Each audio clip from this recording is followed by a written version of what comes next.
Sebagaimana yang tertuang dalam Undang-Undang Nomor 1 Tahun 2018 tentang Kepalangmerahan, PP Nomor 7 Tahun 2019 tentang Pelaksanaan Undang-Undang Nomor 1 Tahun 2018 tentang Kepalangmerahan, serta ADART Palang Merah Indonesia, bahwa PMI mempunyai tugas utama, yaitu membantu pemerintah dalam hal sosial kemanusiaan. Oleh karena itu, PMI harus selalu siap untuk memberikan bantuan pelayanan yang bersifat kemanusiaan.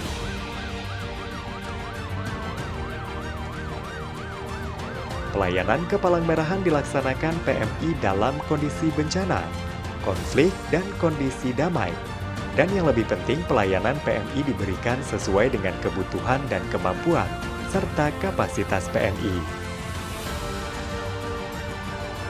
Di dalam menjalankan tugas kemanusiaan, PMI dapat bekerja sama dengan lembaga pemerintah serta organisasi non-pemerintah.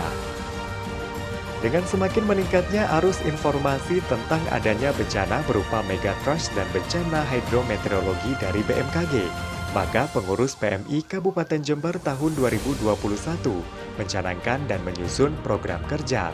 Salah satunya adalah peningkatan kapasitas SDM internal PMI Kabupaten Jember. Untuk itu, pengurus PMI Kabupaten Jember menyelenggarakan simulasi peningkatan kapasitas SDM internal PMI Kabupaten Jember. Program PMI ini adalah penanganan bencana yang di dalamnya terdapat poin tanggap darurat bencana dan pengurangan dampak bencana. Simulasi peningkatan kapasitas SDM PMI ini lebih dititik beratkan kepada kemampuan kapasitas yang dimiliki oleh PMI Kabupaten Jember. Tentunya PMI Kabupaten Jember tidak bisa berdiri sendiri. PMI Kabupaten Jember senantiasa berkewajiban bersinergi dengan instansi terkait, baik pemerintah maupun non-pemerintah.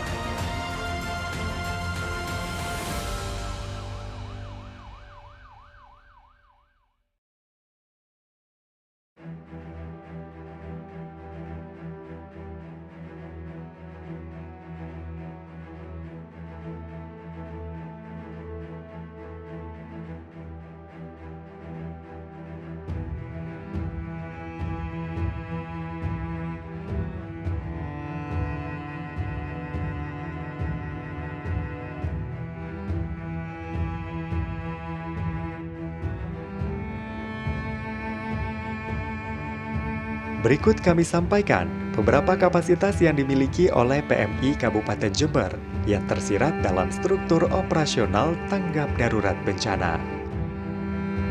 Koordinator lapangan bertanggung jawab penuh terhadap segala hal yang berhubungan dengan operasional TDB di lapangan. Membuat rencana dan realisasi operasional TDB di lapangan. Membuat dan menyiapkan laporan harian kepada penanggung jawab posko kabupaten, serta kepada pengurus PMI, memimpin briefing, debriefing di posko setiap hari tentang operasional TDB di lapangan, memutuskan segala hal yang berkaitan dengan teknis operasional TDB di lapangan, dengan berkoordinasi sebelumnya kepada penanggung jawab posko kabupaten.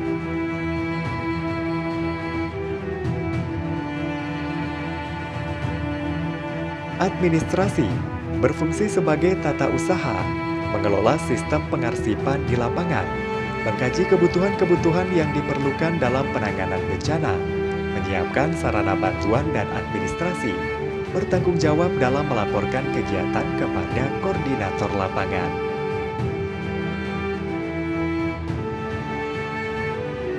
Logistik bertanggung jawab menerima dan mengeluarkan barang dari gudang tanggap darurat, melakukan inventarisasi dan tertib administrasi logistik, memilih lokasi gudang logistik tanggap darurat.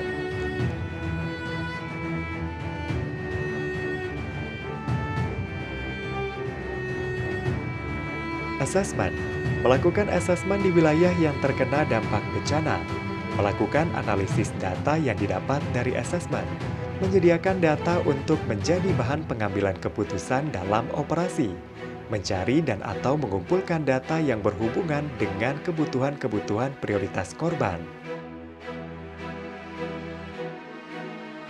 Pertolongan pertama dan evakuasi, penyelamatan dan pengamanan korban, memberikan pertolongan pertama secara langsung sebelum mendapatkan pertolongan dengan fasilitas kesehatan yang lebih baik. Membuat data mengenai pelayanan yang dilakukan, dan membuat tren mengenai jenis luka atau kondisi korban.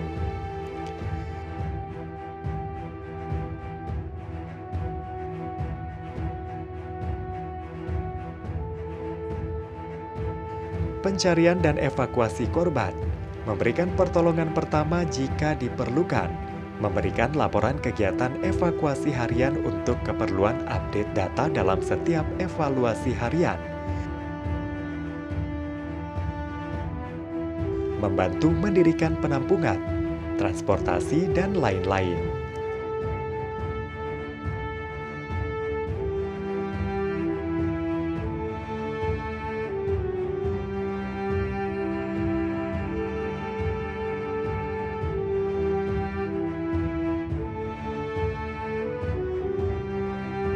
Water Sanitation and Hygiene Promotion, menentukan titik air, memenuhi kebutuhan air bersih, berkoordinasi dengan unit pelayanan shelter, melengkapi fasilitas sanitasi, serta memberikan edukasi terkait kebersihan dalam kondisi TDB, dilengkapi dengan pelaporannya.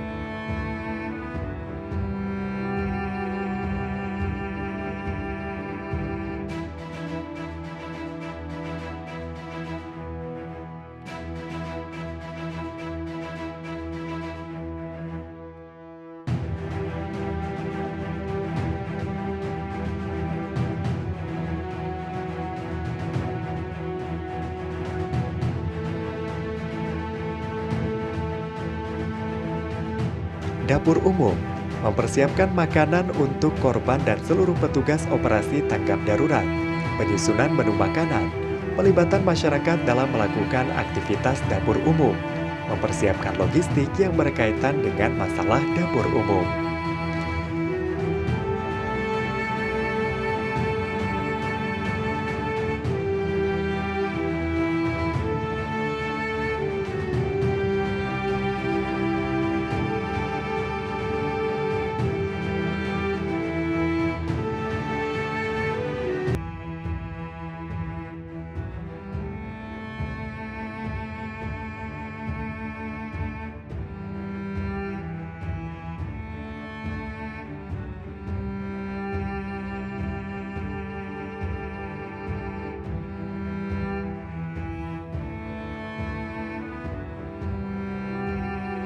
Pelayanan kesehatan, melakukan pelayanan kesehatan darurat atau mobile clinic, membantu rumah sakit lapangan, berkoordinasi dengan petugas kesehatan lainnya di lapangan, memberikan rekomendasi kepada koordinator lapangan yang berkaitan dengan langkah yang harus diambil dalam hal kesehatan.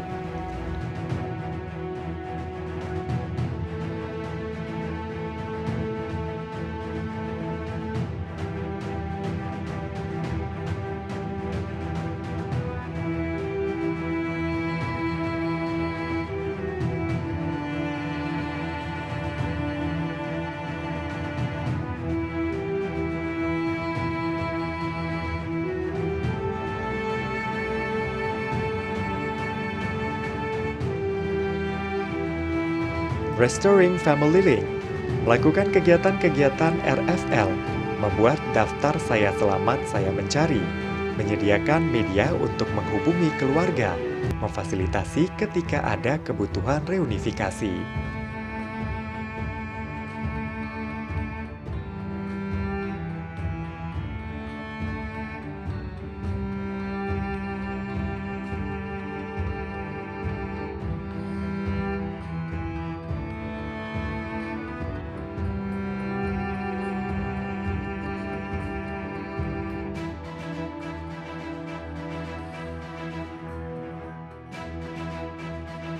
Shelter atau penampungan darurat, memilih lokasi untuk mendirikan penampungan darurat, mendirikan penampungan darurat, berkoordinasi dengan unit WASH mengenai kebutuhan air dan sanitasi di penampungan darurat.